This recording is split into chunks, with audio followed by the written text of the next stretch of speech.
할렐루야, 사랑하고 축복합니다. 오늘 중고등부 예배 가운데 오신 우리 중고등부 모든 가족들을 주님의 이름으로 사랑하고 축복합니다. 우리 시간 다 같이 사도신경으로 우리의 신앙을 고백하며 하나님 앞으로 나아가도록 하시겠습니다.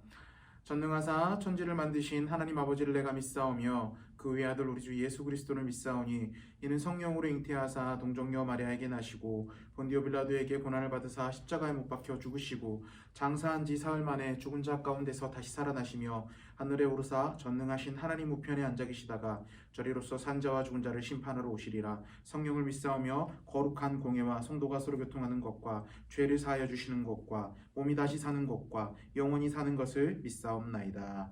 아멘.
주님만 날 다스리소서. 예배합니다. 찬양합니다. 주님 홀로 높임 받을 예배합니다.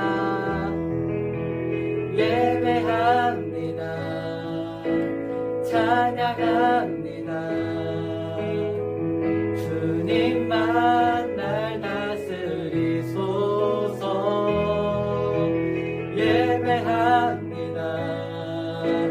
찬양합니다. 주님 홀로 높임 받으소서.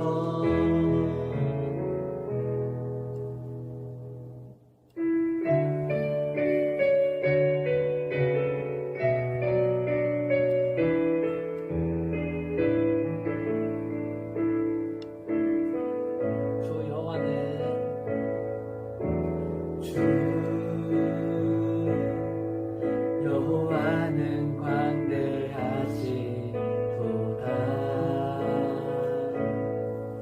그 거룩한 하나님 성에서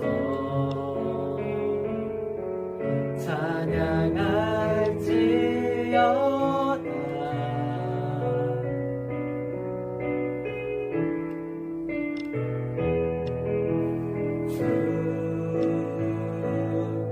승리 우리에게 주셨도다. 모든 원수 물리치셨네. 엎드려 절하세.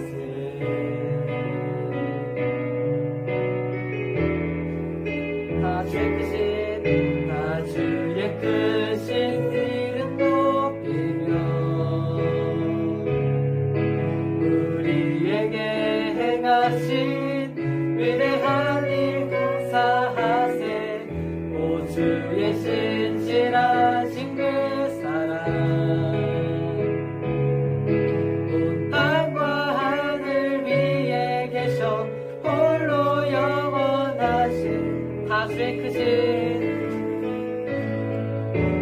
주의 크신 이름 높이며 우리에게 행하신 위대한 일 감사하세. 오 주의 신실하신 그 사랑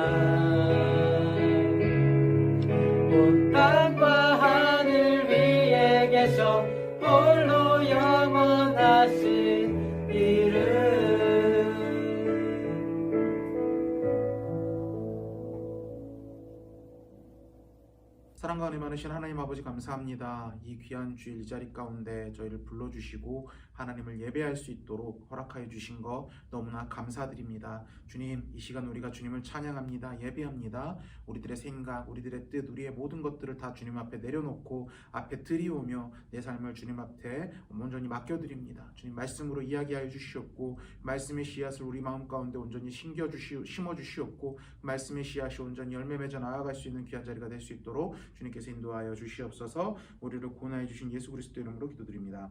아멘. 다 같이 말씀 보겠습니다. 오늘 다 같이 볼 말씀은요. 창세기 21장 6절 말씀입니다. 창세기 18장 13절 말씀, 창세기 21장 6절 말씀. 먼저 구약 성경 21페이지 있고요. 우리 한 목소리로 한번 읽어보도록 하겠습니다. 시작. 사라가 이르되 하나님이 나를 웃게 하시니 듣는 자가 다 나와 함께 웃으리로다. 아멘. 자, 우리 오른손에 성경책을 들어주시고 한 목소리로 선포합시다. 이 성경은 하나님의 말씀입니다. 나는 이 말씀을 믿습니다. 그리고 이 말씀대로 살겠습니다. 아멘. 이 성경을 언제나 하나님의 말씀으로 믿고 이 말씀대로만 살아가는 우리 사랑하는 성은교회 중고등부 모든 가족들이 되기를 주님의 이름으로 축복합니다. 여러분들에게 질문 하나 하겠습니다. 여러분들에게 꿈이 있습니까? 여러분들의 꿈은 무엇입니까? 한번 고민 한번 해보셨으면 좋겠습니다. 아직 꿈이 없다, 아직 나에게는 특별한 꿈이 없다라고 하는 친구들은요, 여러분들의 각자 꿈을 갖기를 소망합니다. 꿈을 꾸시길 바랍니다. 그냥 남들 가니까 중학교 가고, 그냥 남들 가니까 고등학교 가고, 그래서 고등학교 가서 적당히 대학 가서 남들 하는 대로 취직해야지라고 하면서 살아가는 것이 아니라 하나님께서 여러분들에게 주신 그 감동, 여러분들을 설레게 하고 가슴 떨리게 하는 그 꿈을 꾸는 자들이 되기를 소망합니다. 여러분들, 하나님께서는요, 결코 여러분들을 가볍게 창조하시지 않으셨다라는 거죠. 여러분들을 창조하실 때 저번 주 설교 때도 목사님이 말씀을 통해서 나누었지만 흔히 말해서 영골이라고 이야기하죠. 영혼을 끌어다가 정말 심소숙고해서 정말 아름답고 귀하게 창조하신 창조물들이 바로 여러분들이라는 거죠. 그리고 그 창조하시는 과정 가운데 여러분들에게 무한한 가능성과 힘들을 허락해 주셨다라는 거죠. 우리에게는, 여러분들에게는 어마어마한 가능성, 어마어마한 힘이 있다라는 것입니다. 여러분들, 그냥 그저 그런 평범한 삶을 살려고 안 하셨으면 좋겠습니다. 기도하면서 하나님께서 여러분들에게 주시는 그 귀한 감동들, 여러분들을 설레게 하는 것들, 나는 이것을 하고 싶어, 나는 이걸 한번 해보고 싶어, 이것들을 노력해서 한번 쟁취해보고 싶어 라고 하는 그 주시는 감동들을 무시하지 마시라는 거죠. 그 감동들을 여러분들의 꿈으로 연결시켜보길 소망합니다. 또 우리 정제된 단어로 한번 이야기를 해볼까요? 그 감동들을요, 여러분들의 비전으로 함께 연결을 시켜보는 거예요. 그리고 그 비전을 꿈꾸고 그 비전을 함께 이루려고 나아가 보는 거예요. 물론 힘들 수도 있습니다. 실패할 수도 있어요. 쉽지 않을 겁니다. 때로는 실패할 수도 있고 어려워서 어떻게 해야 될지도 몰라서 좌절할 때도 있을 겁니다. 성경에 있는 수많은 인물들도 그랬어요. 그 사람들이 하나님의 꿈을 가지고 비전을 가지고 나아갔을 때 결코 그 삶이 평탄하지만은 않았어요. 어때요? 이스라엘 지도자로 뽑혔던 모세는 어때요? 살인을 하다가 누명을 써서 또 광야로 도망갔었습니다.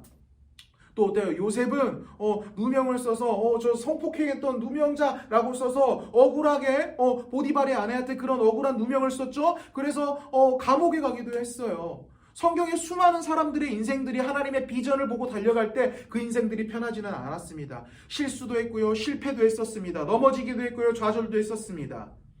그런데 하나님께서 그 거룩한 비전을 허락하셨기 때문에 그들을 인도해 주셨고 그 비전을 이룰 수 있도록 하나님께서 그들을 크게 사용하셨다는 거죠. 근데 그렇게 사용받았던 성경의 인물들이요, 그렇게 썩 대단한 사람들이 아니었다라는 거죠. 솔직히 이야기하면요, 다들 굉장한 큰 단점을 가지고 있었습니다.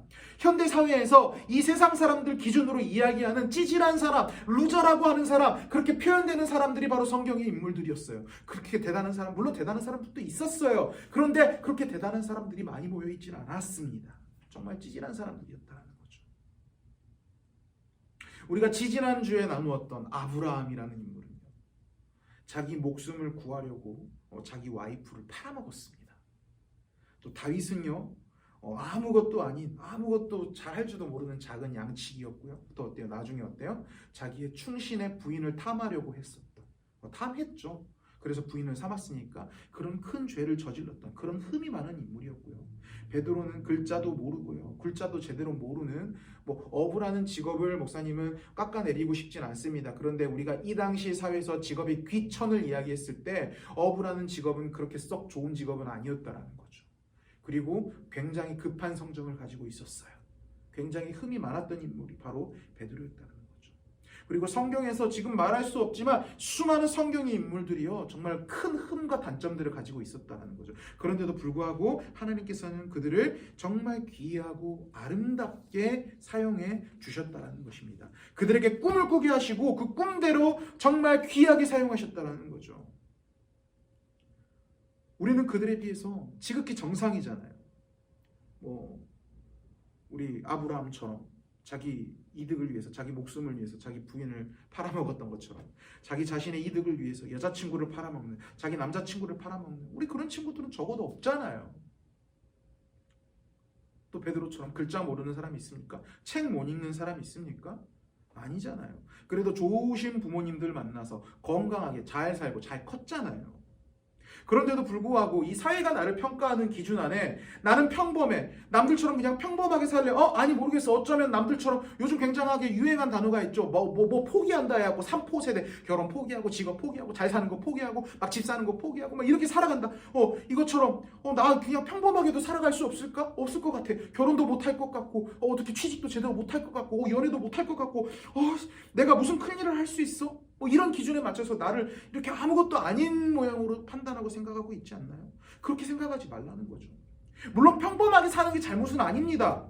평범하게 살아도 하나님께서 귀하게 사용하셔서 사회에 좋은 영향력 끼치면서 사는 사람들이 많아요. 평범하게 나쁘다는 게 아니에요. 하나님께서 그래 너 평범하게 살아 라고 명하셨고 하나님께서 그 뜻을 인도해 주신다면 그렇게 사는 게 맞는 거예요. 근데 목사님이 이야기를 하는 건요, 하나님께서 우리에게 더 큰 비전과 더 큰 꿈을 꾸고 그것을 이룰 수 있는 힘을 주셨는데 왜 현실적인 상황 안에서, 왜 현실적인 잣대 앞에서 내 자신을 그렇게 깎아내리면서 그 큰 꿈을 보고 쟁취하지 않으려고 하냐라는 거죠. 왜 벌써부터 포기하냐라는 거죠.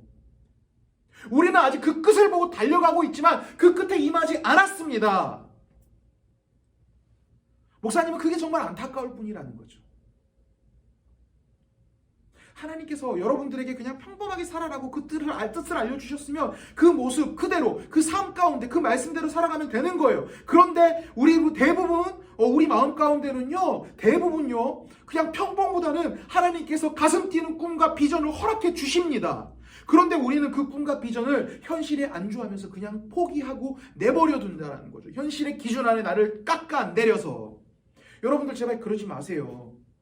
여러분들 안에, 여러분들 마음 가운데 꿈틀대고 있는 그 꿈을요 쟁취하시려고 노력하셔야 됩니다. 그리고 그 꿈을 가지고 계속 나아가셔야 된다는 거죠. 근데 정말 신기한 거 뭔지 아세요, 여러분들? 그럴 때요 하나님께서요 그 꿈을 이루어 주신다라는 거죠. 아멘. 여러분들을 통하여서 세상이 바뀌는, 세상이 변화해서 세상이 요동치는 일들을 여러분들을 통하여서 만들어 주신다라는 것입니다. 우리 하나님께서. 그런데요, 우리가 큰 꿈을 꾸고 큰 꿈을 이루는 데 있어서 하나님의 도움과 하나님의 인도하심이 필수 불가결인데, 근데 한 가지 꼭 필요한 조건이 있다라는 것입니다. 오늘 말씀에서 그 조건이 뭔지 이야기를 해주는데요, 오늘 말씀에서는 이제 아브라함이 아들 이삭을 낳는 스토리가 진행이 됩니다. 이제 아브라함이 99세, 이제 이전에 지금 스토리를 약간 요약을 해보자면요, 아브라함이 99세, 그리고 사라가 89세였어요. 대략 10살 나는 커플이죠. 야, 아브라함 능력 좋네. 10살이면. 이제 근데 아브라함이 99세, 사라가 89세다 보니까 나이가 많잖아요. 그렇다 보니까 서로 나이가 많다 보니까 아들을 낳는 것, 자녀를 낳는 것을 포기하고 있었습니다. 근데 이 사실이요 굉장히 이들에게 굉장한 상실감이었다라는 거죠. 왜냐하면 하나님께서 이들에게 축복을 약속하셨을 때 그 축복이 바로 아브라함과 사라가 낳은 아이를 통하여서 이루어질 것이라고 약속하셨기 때문에 그들에게 그게 굉장한 상실감으로 다가왔다라는 것입니다. 그런데 어느 날 하나님의 사자, 하나님의 천사가요, 아브라함에게 와서 이제 내년에 아들을 낳을 것이라고 이야기를 한 상황이 바로 오늘 본문 18장에서 읽었었던 본문이 진행되는 상황입니다. 자, 그런데 하나님의 천사가 사라에게, 그리고 아브라함에게 너는 내년에 애 낳을 거야 라고 이야기했을 때 사라가 어떻게 합니까? 창세기 18장 13절 한번 읽어봅시다. 시작. 여호와께서 아브라함에게 이르시되 사라가 왜 웃으며 이르기를 내가 늙었으니 어떻게 아들을 낳으리려 하느냐. 자, 사라가 뭐 했죠? 웃었어요. 비웃었던 거예요. 사라가 봐도 웃긴 거죠. 나이가 89살이면 자녀를 출산하기에는 굉장히 많은 나이라는 겁니다. 그런데 당장 내년에 자녀를 낳을 수 있을 거라고 이야기하니까 어이없어서 웃음이 나는 거예요. 그 천사의 말을 비웃은 거죠. 자, 그런데 그 웃음이 어떻게 바뀌었습니까? 오늘 창세기 21장 6절 말씀이 어떻게 바뀌었냐면, 자, 사라가 이르되 하나님이 나를 웃게 하시니 듣는 자가 다 나와 함께 웃으리로다. 아멘. 자, 21장에서 어떤 일이 일어났냐면 진짜 1년 뒤에 사라가 아브라함과 이제 합방을 해서 아들을 낳은 거예요. 그래서 진짜 사라가 기뻐서 웃는 거예요. 진짜 기뻐서. 제일 처음에는 비웃었어요. 에이, 무슨 그런 일이 내 삶 가운데 있겠어. 뭐 거짓말도 우리 기분 좋으라고 하는 말이지. 이렇게 이런 굉장히 조소 섞인 미소를 짓고 있다가 이제 1년 뒤에 아들을 낳으니까 진짜 기뻐서 환장하겠는 거예요. 그래서 진짜 기뻐하는 거예요. 자, 이런 일을 누가 하셨습니까? 바로 하나님이 하셨다라는 거죠. 그들은 자녀를 꿈꿨습니다. 이룰 수 없는 상황 가운데 자녀를 꿈꿨는데 그 꿈을 포기하려고 하는 상황 가운데 하나님께서 하나님께서 일하셔서 그들에게 자녀를 허락해 주셨다라는 거죠. 하나님은요, 우리에게 주신 꿈을, 하나님께서 우리에게 허락하게 하신 그 꿈을, 하나님께서 우리에게 감동으로 주신 그 꿈을 향한 모든 비웃음을 진정한 기쁨으로 바꾸실 수 있는 힘이 있으신 분입니다. 아멘. 우리가 그렇게 꿈꾸는 자가 되기를 원하시고 우리가 꿈꿀 때 하나님께서 그 꿈을 분명하게 이루어 주실 것이라는 것입니다. 하나님을 믿고 하나님께서 주신 이 감동을 위대한 꿈으로 삼고 나아가며 우리 삶 가운데 이루어내는 우리 사랑하는 중고등부 모든 가족들이 되기를 주님의 이름으로 축복합니다. 근데 우리 한 가지 중요한 게 있다라는 거죠. 오늘 중요한 거는요, 지금부터 나눌 이야기가 더 중요한 건데요, 여러분들 참 이상한 게요, 오늘 사라가 비웃었던 천사들의 예언의 이야기를 듣고 그 이야기를 비웃고 하나님의 말씀을 믿지 않았던 그 스토리가 펼쳐진 장과 실제 사라가 아들 이삭을 낳고 기뻐하는 장면 사이에 다른 스토리가 하나 들어가게 됩니다. 어떤 이야기입니까? 지금 목사님이 이야기하는 게 그 중간에 끼어 들어간 스토리가 바로 19장, 20장의 이야기인데 어떤 이야기냐면 바로 소돔과 고모라라는 굉장히 유명한, 성경에서 유명한 이야기가 들어가게 됩니다. 소돔과 고모라. 소돔과 고모라의 이야기를 요약하면 성적으로 타락한 도시를 이제 하나님께서 심판하셨다라는 이야기입니다. 자, 여러분, 하나님께서 우리 인간에게 왜 성을 주셨습니까? 왜 성이라는 것을, 성이란 감정, 성이란 느낌을 허락해 주셨습니까? 나중에 목사님이 시간이 되면 성교육을 여러분들한테 한번 해줄 텐데, 성은요, 은밀하긴 하지만 여러분들이 우리가 그렇게 부끄러운 것도 맞아요. 죄가 들어와서 부끄러웠는데 우리가 이게 좀 은밀하기도 하고 좀 부끄럽기도 하고 좀 숨기고 싶고 뭐 이렇게 좀 타부시하고 좀 성이라는 것에 대한 이야기를 우리가 꺼내면 안 될 것처럼 이야기를 하지만 사실은 성은 굉장히 아름다운 겁니다. 자녀를 출산해서 가정을 이루게 하는, 그리고 자녀를 출산해서 가정을 이루게 해서 하나님의 가장 작은 교회에 다니는, 하나님의 교회를, 하나님께서 원하시는 교회의 가장 작은 단위인 가정을 이루게 하는 하나님의 가장 아름다운 창조 섭리라는 거죠. 자, 그런데 이제 우리 이 전제를 까는 거예요. 성이라는 개념 자체가 이런 아름다운, 하나님께서 주신 아름다운 제도라는 개념 자체를 우리가 밑밥으로 전제를 깔고 이제 이 스토리를 한번 생각을 해보는 거예요. 이제 19장과 21장에서 아들을 낳고 싶어도 성적인 능력, 아이를 잉태할 수 있는 능력이 없어서 더 이상 아이를 낳을 수 없지만 21장에서 하나님께서 그들에게 불가능을 가능으로 바꾸어주는 자녀를 낳을 수 없는 몸에서 아들을 낳음으로 기뻐하는 이 두 이야기 가운데 하나님께서 주신 아름다운 성을 그들의 쾌락과 그들의 욕망을 위해서 사용하는 도시를 심판하는 이야기가 끼어들어가 있다는 거죠, 여러분들.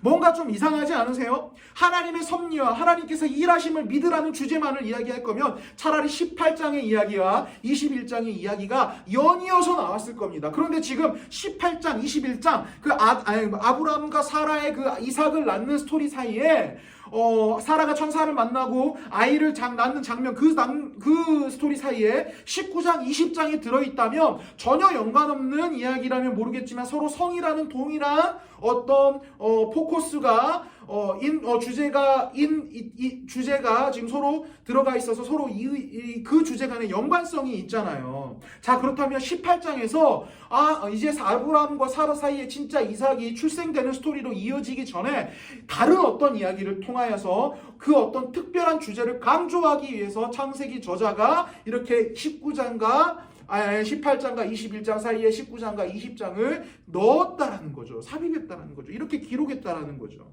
자, 그렇다면 어떤 주제가 있었을까요? 지금 아브라함과 사라의 스토리 사이에 이 소돔과 고모라의 스토리를 삽입함으로써 그 상관관계 사이에서 어떤 주제를 꺼내려고 하기 위해서 지금 이 스토리를 넣었을까요? 좀 쉽게 주제를 파악하려면요, 우리 18장과 21장 그리고 19장과 20장 핵심 주제를 나누어서 설명하면 되는데, 지금 19장과 20장에서는 소돔과 고모라 사람들이 왜 심판당했습니까? 하나님께서 주신 것을요 자신들의 욕망을 채우기 위해서 사용하다가 하나님께서 그들을 깨뜨리신 거예요. 하나님께서 그들을 심판하신 거라고요. 그런데 아브라함과 사라는요 그게 아니었다라는 거죠. 하나님께서 주신 성을요 하나님의 창조 섭리를 이루는 데 사용하려고 했고, 그 창조 섭리를 사용해서 아들을 얻으려는 목적 자체도 하나님께서 약속하신 그 언약들을 기대하면서 그 언약을 통하여서 하나님께서 일하실 것을 이루기 위한 목적으로 사용해야 하려고 했다라는 거죠. 이 두 이야기가 무엇입니까? 위에서 목사님이 우리의 꿈을 이야기할 때 그 꿈의 목적성을 이야기했잖아요. 그들이 구하고 바라는 것에 대한 목적성이 이 두 이야기의 중요한 차이점이라는 거죠. 우리가 하나님 앞에 구할 때, 우리가 하나님 앞에 바랄 때 남들은 비웃지만 그 비웃음을 기쁨으로 바꾸시는 하나님의 일하심은요, 우리의 육체와 우리의 정욕으로 쓰려고 할 때 일하시는 것이 아니라 오직 하나님의 나라와 하나님의 의를 이루기 위해서 우리가 구할 때 하나님께서 역사하시고 일하시는 거라는 거죠. 여러분들이 바라고 원하는 꿈이 있습니까? 아니면 여러분들이 이루고자 하는 어떤 소원이 있습니까? 여러분들이 바랄 때 남들은 비웃지만 그 비웃음이 하나님을 통하여서 기쁨으로 바뀌기를 바란 적이 여러분들이 있습니까? 여러분들 그 꿈 버리시지 않길 바랍니다. 남들이 비웃는다고, 남들이 이루어지지 않을 것 같다고, 너는 못해, 너는 할 수 없다라고 이야기하더라도요 포기하지 마시라는 거죠. 그런데 목사님이 여기서 한 가지 이야기하고 싶은 것은요, 그 동기력을 한번 점검해 보시라는 겁니다.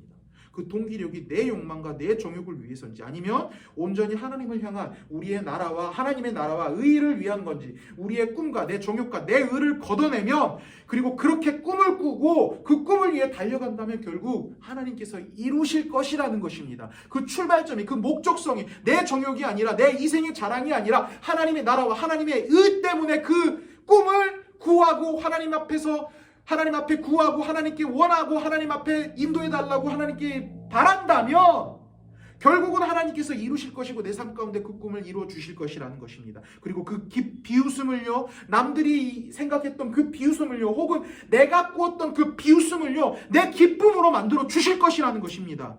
우리 야고보서 4장 2절 말씀에 이런 말씀이 있죠. 뭐예요? 구하여도 받지 못하면 정욕으로 쓰려고 잘못 구하기 때문이야. 아멘. 우리가 구하여도 받지 못하는 것은 무엇이 때문입니까? 우리가 정욕으로 쓰기 때문입니다. 우리가 바라는 것, 우리가 원하는 것 하나님께서 주시지 않는 이유가 뭐예요? 우리가 미워서가 아니에요. 왜요? 우리가 구하는 방법이 잘못되었기 때문인 거예요. 우리의 정욕으로 구하기 때문에 하나님께서 주시지 않는 것이라는 것입니다. 그런데 우리가 그 정욕을 걷어내고 하나님 앞에 드리며 하나님의 나라를 의하면서 구할 때 하나님께서 일하시며 우리가 감당하지 못할 것을, 우리가 불가능할 것이라고 생각했던 일들을 하나님께서 하실 것이며 이루실 것이라는 것입니다.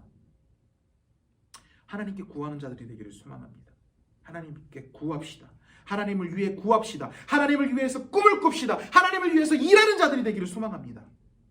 그때 하나님께서 그 일하심을 기대하면서 그 일하심을 통하여서 내 삶에 그득그득하게 차있는 그 꿈들을 이루어 나가며 그 기쁨을 누리는 우리 사랑하는 성교회 중고등부 모든 가족들이 되기를 주님의 이름으로 축복합니다. 기도하겠습니다.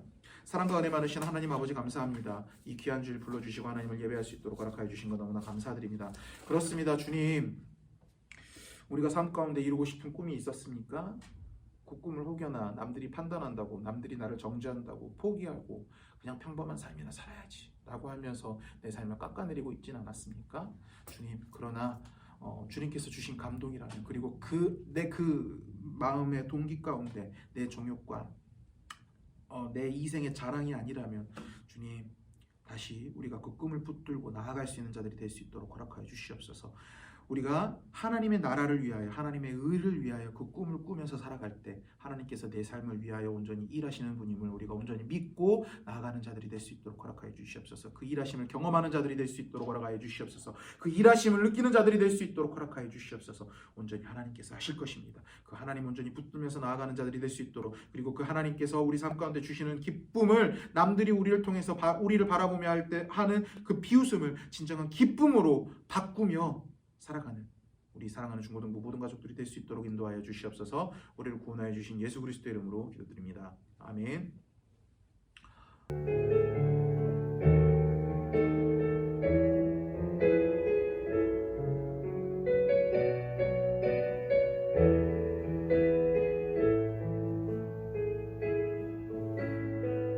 나의 영혼이 잠잠히 하나님만 바라며 나의 구원이 그에게서 나는도다.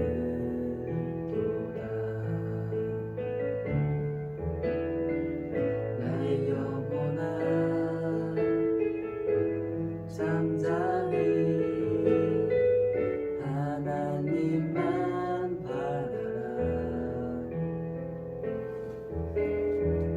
나의 소망이 저에게서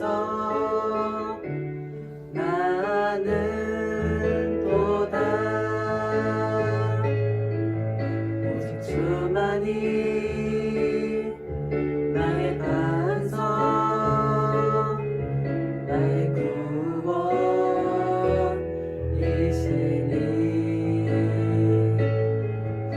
오직 주만이 나의 산성, 내가 요동치 아니하리.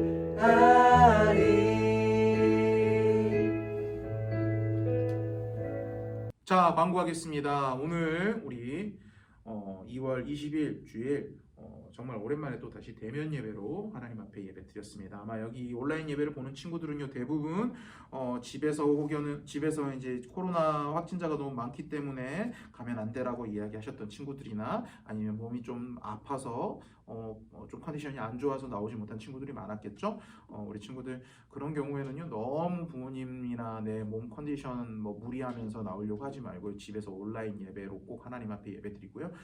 미 목사님이 이전에도 몇 번 말한 적이 있지만 우리의 장소가 중요한 게 아닙니다. 물론 우리의 장소에 나와서 충분히 예배 드릴 수 있는 상황이라면 당연히 그렇게 하는 게 맞죠. 하나님 앞에 최선의 것으로 드려야 되지만, 그런데 지금 이 상황에서는 여러분들은 그 자리에 앉아서 예배 드리는 게 최선의 상황입니다. 그러니까 여러분들 너무 무리하려고 하지 마시고요, 하나님 앞에 그냥 나아가면서 예배 드리는 것 자체가 굉장히 중요하니까 온라인 예배를 꼭 빠짐없이 예배 드리시고요.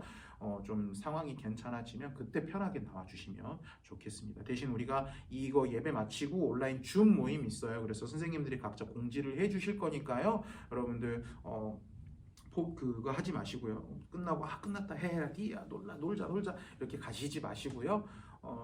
이제 끝나더라도 이제 줌 모임 들어오셔서 우리 다 같이 선생님들이랑 교제하고요.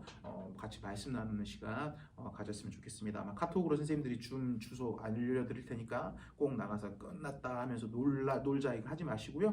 꼭 줌 모임 나눠서 같이 교제 나누는 시간 가졌으면 좋겠습니다. 축도하고 예배 마치도록 하겠습니다. 이제는 우리 구주 예수 그리스도의 은혜와 하나님 아버지의 크신 사랑과 성령 하나님의 교통하심과 인도하심이 하나님의 인도하심을 믿고 하나님께서 주신 감동과 그 꿈과 그 비전들을 향해서 온전히 다른 박질하기로 다짐하는, 그리고 그 다른 박질을 통하여서 하나님께서 내 삶에 일하심과 그리고 내 삶 가운데 기쁨을 주실 것이라는 믿음으로 살아가기로 다짐하는 여기 앉아있는 모든 자들의 머리 위에 지금으로부터 영원토록 함께 있을지어다. 아멘.